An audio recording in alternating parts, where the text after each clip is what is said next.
Assalamualaikum warahmatullahi wabarakatuh. Saya Muhammad Sulaiman Wahab dengan nomor induk mahasiswa 2120227. Saya akan sedikit menjelaskan materi tentang dasar-dasar manajemen pendidikan. Pengertian manajemen pendidikan. Kata manajemen berasal dari bahasa Inggris yaitu manage, yang memiliki arti senang mengurus, mengatur, melaksanakan, dan mengelola. Adapun definisi menurut para ahli, Davis mendefinisikan manajemen sebagai fungsi dari setiap kepemimpinan eksekutif dimanapun.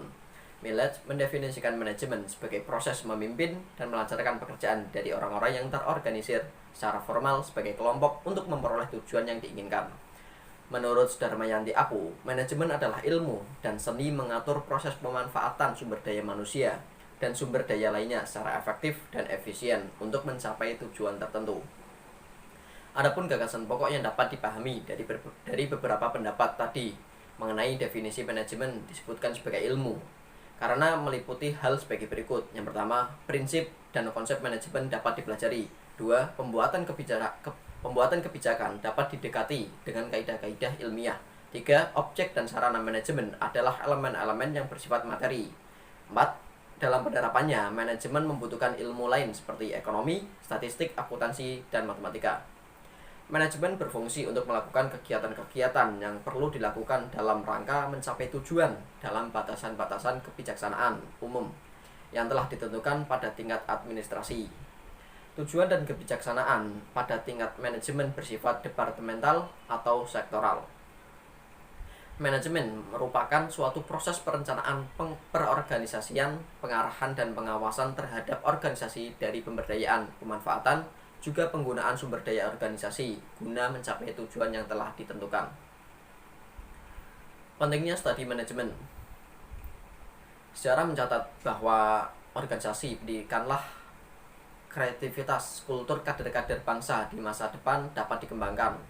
Setelah kita menelusuri sejarah panjang perjalanan penerapan otonomi dan desentralisasi ketenaganegaraan, prinsip penyelenggaraan otonomi, efektivitas pelaksanaan, dan ajaran-ajaran yang dijadikan rujukan untuk mengobservasikan langsung tantangan manajemen pembangunan pendidikan.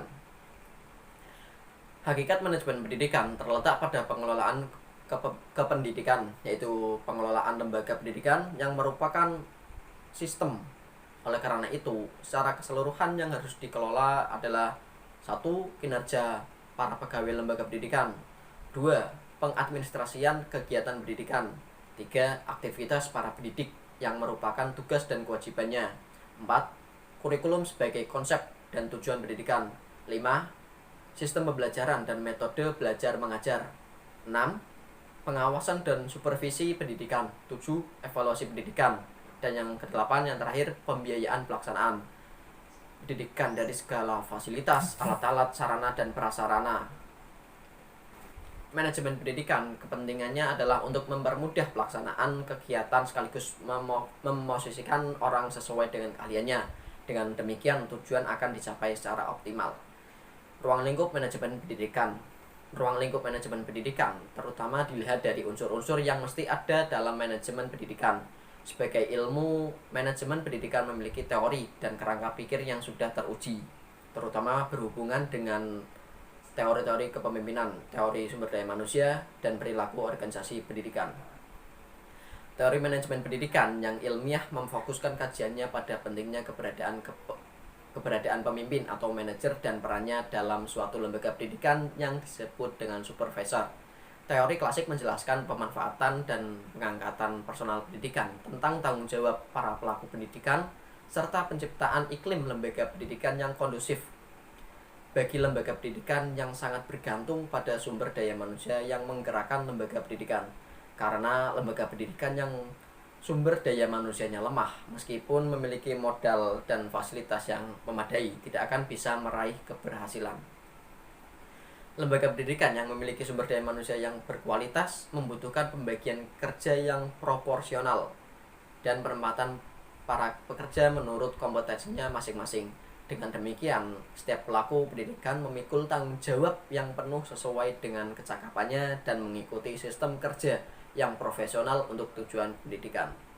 Manajemen pendidikan juga mengkaji efisiensi dan efektivitas pelaksanaan kinerja lembaga pendidikan dengan mempertimbangkan tujuan-tujuan pendidikan, kegiatan pendidikan yang logis, jumlah sumber daya manusia atau staf yang memadai, disiplin kerja, upah yang proporsional, bonus yang prestatif, standarisasi pekerjaan yang sistematis, pertanggungjawaban yang objektif, penerapan balas jasa atau insentif yang memotivasional, dan pengembangan lembaga pendidikan yang terukur. Fungsi-fungsi manajemen pendidikan menurut para pakar ilmu manajemen. Manajemen memiliki beberapa fungsi. Menurut Henry Fayol, merinci lebih sistematis tentang fungsi-fungsi manajemen, yaitu perencanaan, pengorganisasian, pengkoordinasian, pengarahan, dan pengawasan. Bertitik tolak dari fungsi manajemen tersebut, Fayol menetapkan asas-asas manajemen yang bersifat umum, yaitu asas pembagian kerja, asas wewenang dan tanggung jawab, disiplin, kesatuan pemerintah, kesatuan arah, asas kepentingan umum, perjanjian janji yang wajar, pemusatan wewenang, asas keteraturan, asas keadilan, kestabilan masa jabatan, inisiatif, dan asas kesatuan. Luther M. Coolidge menambah fungsi manajemen dan fungsi reporting, yaitu penyampaian laporan yang budgeting atau penyusunan anggaran pembelanjaan. George R. Terry menambahnya dengan fungsi actuating, yaitu penggerakan. Louis Allen menyatakan adanya fungsi leading, yaitu kepemimpinan. Sondang B. Siagen dengan menambahkan fungsi motivating, yaitu mendorong seluruh pegawai untuk bekerja sesuai dengan arahan dan tujuan yang telah ditetapkan. Fungsi-fungsi manajemen tersebut berkaitan secara langsung dengan lembaga pendidikan karena merupakan salah satu jenis organisasi. Dengan demikian, fungsi-fungsi manajemen diterapkan dalam seluruh kegiatan organisasi, tidak terkecuali lembaga pendidikan. Kesalahan manajemen dapat disebabkan oleh beberapa hal. Yang pertama, belum adanya pola struktur organisasi yang seragam, belum adanya kesatuan bahasa dalam manajemen, belum adanya minat manajemen di beberapa pejabat pimpinan, belum adanya keseragaman tentang cara dan tata kerja antara instansi yang satu dengan yang lainnya, tidak efektifnya pelaksanaan pengawasan, kurang tepatnya koordinasi, tidak sesuainya rencana dengan kesanggupan ataupun kemampuan pelaksanaan rencana itu.